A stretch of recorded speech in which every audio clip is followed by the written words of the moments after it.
People are mesmerized or utterly confused by Bitcoin and blockchain, and it really is not that complicated of a concept.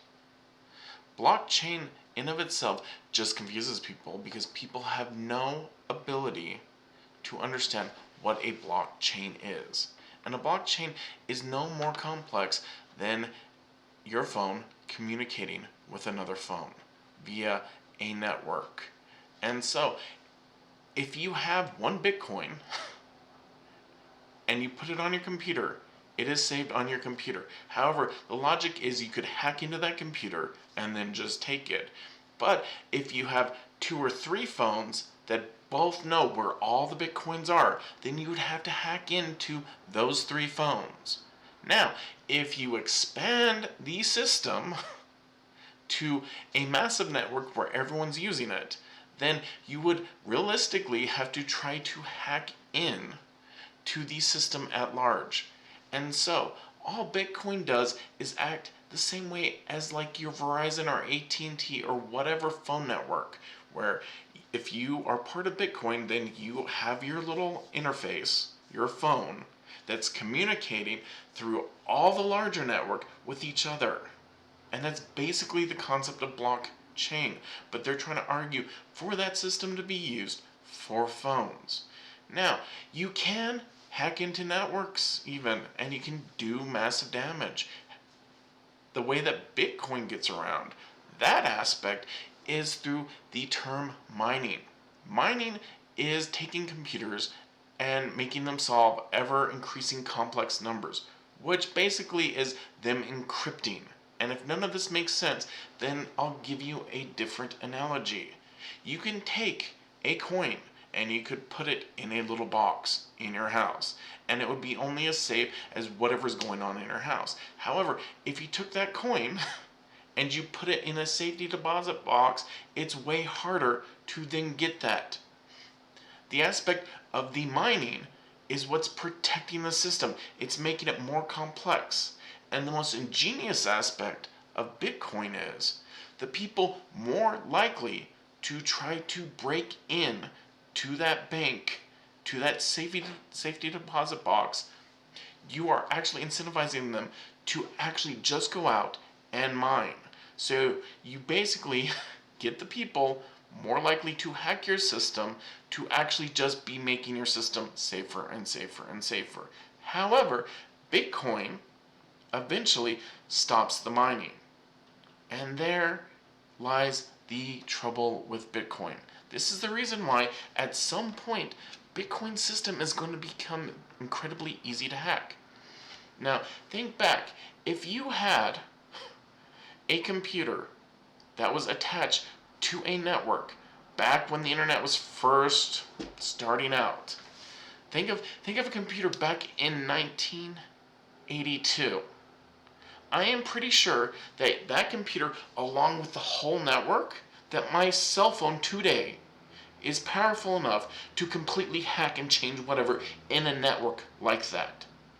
Well, the second you stop mining and you start incentivizing people to encrypt it this extreme, they will eventually be the ones who later on, or the same type of people later on, to start hacking into the system.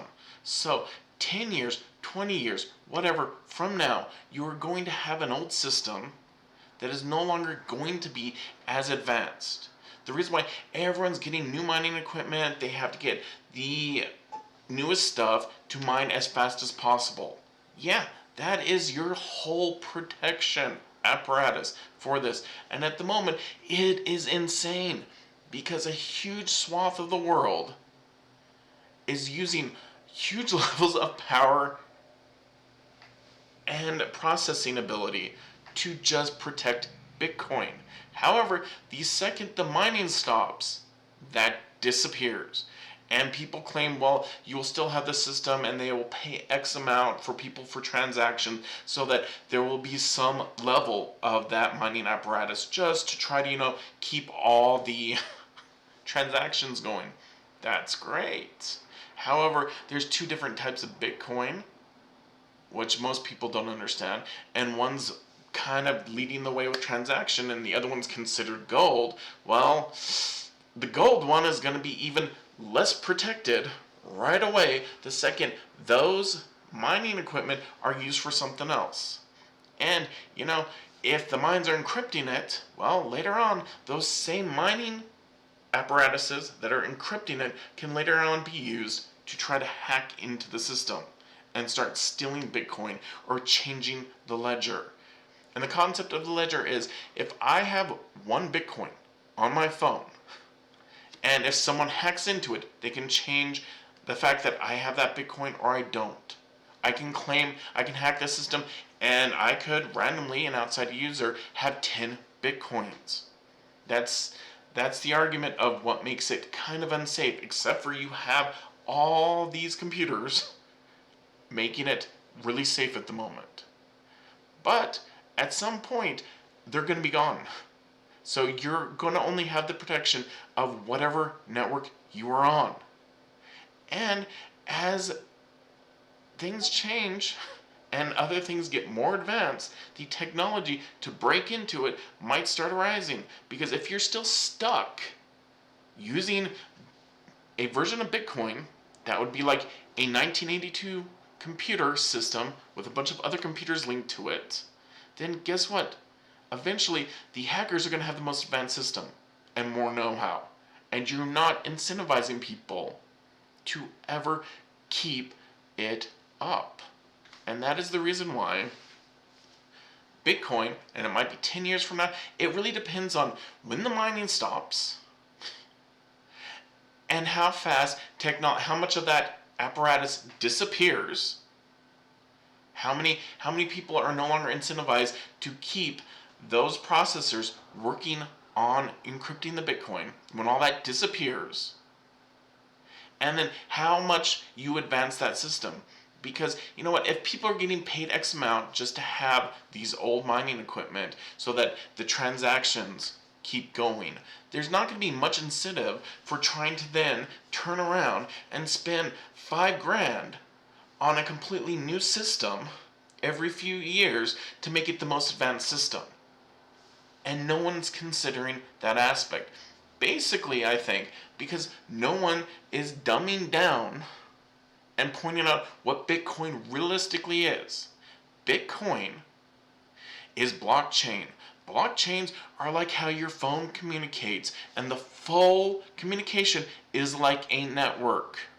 And your network is only going to be as good as how much you keep updating and advancing it. And the fact that there's a limited number of Bitcoins means at some point you stop incentivizing the hackers from making your system better by mining it with all the new technology. And they're going to eventually become the ones who have the best equipment to break into that system. So that is the flaw with any of the cryptocurrencies that has a set number. I hope you understand this. I hope this made Bitcoin seem easier. And I will say it one more time. Bitcoin is just basically a bunch of phones or computers communicating and saying a value of something. And they are all agreeing that this person has this much Bitcoin over here and that person has that much Bitcoin over there. And then whenever they want to buy something, they can just trade it instantaneously without having to have anyone else but the users doing it, which is a great concept. Don't get me wrong, but it's not complex. And if you have a major flaw of someday you're basically going to have no incentive of advancing the technology that encrypts your system, then someday Bitcoin becomes utterly useless. Thank you. Have a wonderful day.